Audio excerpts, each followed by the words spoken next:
Bandeko balandi na émission to batama bana ngai wa bino mama Israël a joie mama ya bana mibali na sengi na bino to batama bana parce que malamu to lobela ba partie intime to zolobela ngo mingi te lelo ba mabale ezokufaka ba maladie komi ebele kati na banzoto ya basi na ya ba mibali. Alors ba maladi wana esali ke ba mabala mingi ezokufa bana basi bazobala lisusu te esengo esili na bambeto ya libala. To batama bana parce que tokomona ba chombo na lakisaka bino biloko oyo esengeli pona kosala nango ba rapport sexuel. Batama bana parce que lelo pe tokolobela ndenge nini mutu akomisaka mabele minene po mabele ya mikie ezalaka malamu te na tango ya malili. Bon, batama bana na yo parce que lelo tokolobela lenge nini mwasa koki kosala pona kokoma na ba bassin ya minene. Ba bassin na lingala tobengaka yango masoko. Esengeli koyeba lolenge nini okoki kokomisa yango minene soko zali mwana mwasi. Batama bana pona yango. Na oyo pe tokoki kolobela mususu andeora wana ezali kasi eloko tozobatama bana tozobatama bango parce que tozolobela ba partie intime mingi koleka makamu mususu. Toyebi ke tolobela ka ndenge nini ya kokomisa misu pembe suki ebele na mutu ndenge nini ya kolongola ba maladi na nzoto ba sida ba cancer ba prostate ba diabète ba maladie incurable nyonso tolobela kango ndenge ya kolongola ba myome ba fibrome ba kyste ba hernie appendicite ba infection ba éjaculation précoce impuissance sexuelle tolobela na biso makambo nyonso wana mais mingi tokolobela rapport sexuel lelo pona kolobela maladi moko ya mabe we ekomeli bana mibali na ba sexe. Maladi moko ya mabe oye ekomeli bana mibali na ba sexe ekombo na yango biabia. Biabia wana eza maladi moko oyo soki mwana mobali akomi na yango okomona misisa ya nzoto ya mobali ebandi kosila pe nzoto ya mobali ebandi kokonda ekomi mukie okomona mwana mobali akomi koyoka mwasi na ye soni. Okomona mwana mobali wana azokoka lisusu kosala rapport sexuel te. Biabia ebandaka ndenge nini? Soki biabia ebandi yo okomi na problème ya ba faiblesse sexuelle. Faiblesse sexuelle wana okomona ozali kobeta coup moko deuxième coup ekomi difficile soit okomona ozobeta ba panne sèche eza nini yo mataki likolo ya mwasi na yo o versa tate mbala moko chombo esi elembi na kati ya vagin chombo elembi nango rapport sexuel esami malamu te tobengi yango rapport sexuel raté tobengi yango faux rapport sexuel à cause ya nini ya maladie ya biabia. Maladi ya biabia soki ekangi mwana mobali misisa en tout cas makila ekomaka lisusu na misisa ya mwana mobali te. Alors tant makila ezali kotambola kuna malamu te okomona chombo na yo moyen ezwa makasi lisusu moyen ezwa susu vitamine ezali te chombo ebandi kobeba ebandi kolemba ebandi kokonda. Okomona obandi kobeta ba deuxième coup ya kofabriquer. Donc deuxième coup ya koforcer. Mais ba deuxième coup ya koforcer wana yebate chombo komi lokola mutuka ya matindika oyo soki kotindika peleki suka bokokuta mutuka wana etemi likolo ya ba brique likolo ya mabanga etelemi pona nini parce que chombo wana ezalaka kaka ya matindika ezali confronté lokola ndenge chombo etelemaka na tongo to chombo etelemaka soki ezali provoqué po chombo soki ezali provoqué il faut etelema toyebi te mwana mobali soki amoni ata libele amoni ata mukongo amoni ata séduction ya mwasi na yeba ndeko esengeli mwana mobali wana chombo esala nini etelema mais lelo ba chombo ezali kotelema lisusu te pona biabia moyeba rapport sexuel esama susu na kati ya bandako ya mabala ezali te na yango totelemeli biabia ngai mama ya bana mibali na telemeli biabia wana na telemi pona kobongisela bino bana mibali ba chombo bino bana mibali na telemi pona kobongisa bino ba chombo c'est-à-dire que na saleli bino bilia ya sexe parce que chombo babokolaka yango na banzete te chombo babokolaka yango na ba produits chimiques te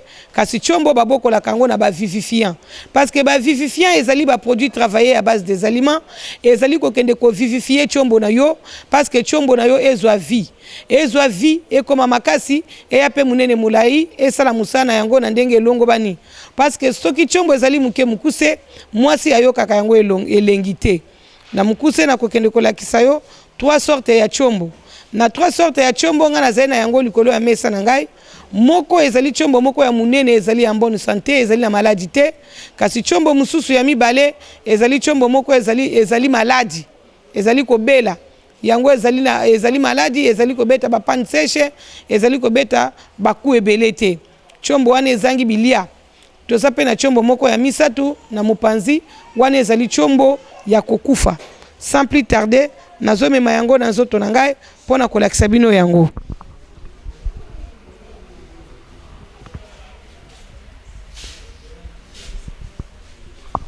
Bandeko ba chombo misatu yango. Chombo oyo nga nalobaki ya munene. Oyo ekotaka mwasi malamu. Oyo mwasi ayoka yango elengi. Oyo soko sali na yango mwasi ako sentir penza ke en tout cas osali ye. Chombo yango yo po ezali na makasi na yango, ezali na vibration yango, ezali na taille normale, ezali na misisa na yango nyonso. Chombo oyo etelema katongo nyonso. Chombo oyo soki emoni provocation esengeli etelema. Kasi oyo ata emoni provocation etelema kalisusu te. Tala chombo oyo ezali lisusu na misisa te. Chombo oyo ezali kobeta bobele ba panne sèche. Ezali kobeta seulement un coup, deuxième coup difficile. Chombo oyo ezali na maladie ya biabia. Chombo oyo ebandi kokonda, ebandi ko perdre taille nango et perdre santé na yango. Ezali lisusu malamu te, ezali ko sepelisa lisusu mwasi te, ato sali mwasi na yo, mwasi posa ezali kosila te, azali kotikala na posa. Tozali kotala chombo ya misatu yango yo. Oyo na yebisaki bino te chombo oyo eza ya kokufa. Ebelaki mingi, ebelaki makasi, ekufa, etelemaka lisusu te, ekotaka pe lisusu te. Ata bo force ndenge nini, soki bo kotisi yango, ekoti na kati ya nzoto, mwasi akosentir eloko te, ekovanda kaka pamba. Ata obouge nzoto ndenge nini, okomona ebimi nango, kotisa lisusu, rapport sexuel ya mabe, faux rapport sexuel, esalami na nini, na chombo ya kokufa. Alors chombo oyo, malgré ezali ya kokufa, papa, nazoyebisa yo, toko vivifie yango, toko zongisa chombo yo en vie, na nini, na ba vivifiant, na ba nzete te maman, na ba nzete te papa, na ba produit chimique oyo melaka te, kasi na ba vivifiant, le produit oyo nzamba revelanga mama ya bana mibali, pona kopesa bino yango.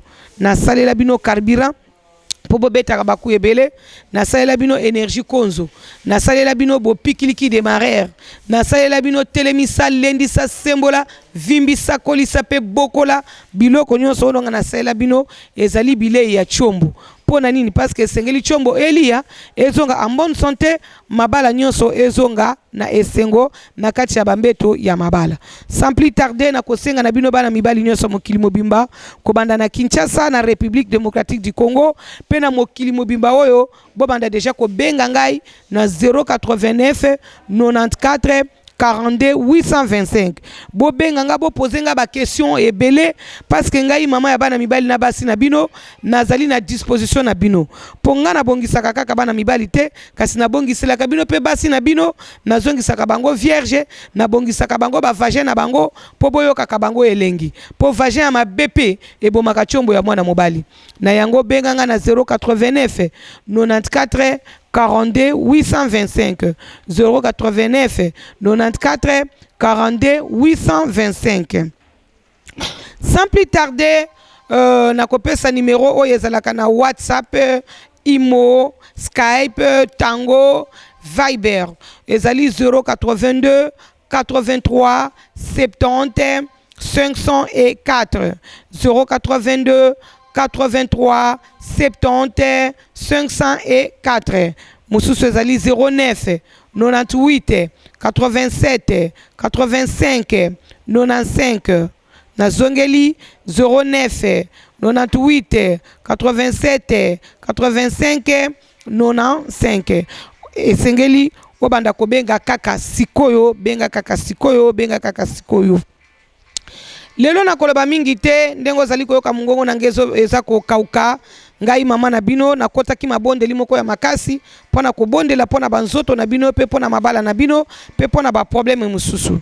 Yango komona telelo na koloba mingi te, na bana basi na kopesa kaka conseil te bongisa vagin na yo, na va onga na salela bino oye sokola kabino vagin ekomisi yango bien pur purifié, vagin komi elengi esili solo ezali susu na ba mai te. Soko zali komela va okozala mwasi moko oyo okozala kata na problème ba règle douloureuse te, ba myome te, fibro mete ba biloko ba kiste te, okozana biloko biloko mabe na nzoto na yo te okozala mwasi moko très bien purifié na vagin pe vagin na yo ekozala elengi mobali na yo akobanda koyoka yo elengi pe na libanda kuna akoyoka gute parce que akokutanaka na mwasi oyo te ayebi kobongisa vagin lokola yo na bana baso bazali pe na mabele ya mike yeba te na tango ya elanga mobali alingaka kolalela tolo ya mwasi na ye komisa mabele na yo minene parce que yango nde shofaka mobali na tango ya malili bon na oyo pe muto zana bambamba bassin ya mike esengeli kokomisa ba bassin na yo minene na sina salela kibino ba vivifien ba sipo bassin na saleli bino biloko nyonso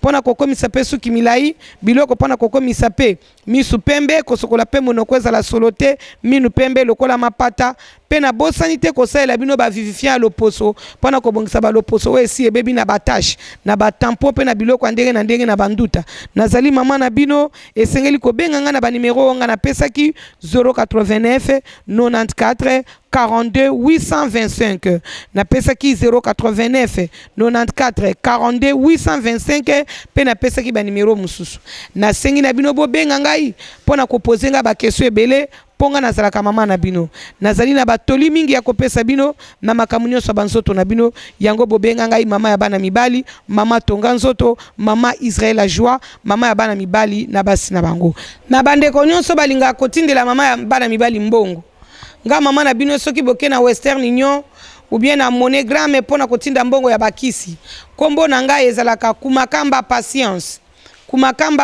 wana bakomaka yango ku lokola kulutu ma lokola makala ka lokola kala mba lokola mbabola ou bien mbangu bien kamba donc kumakamba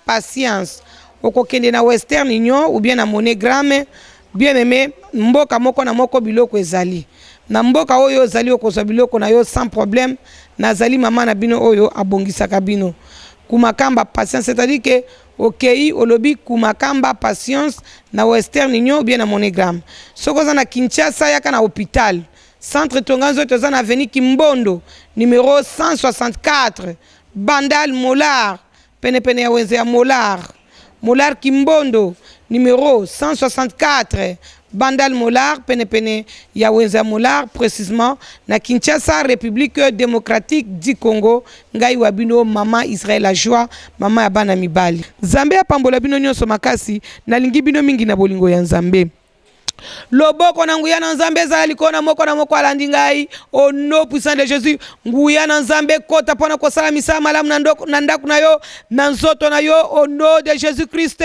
amen.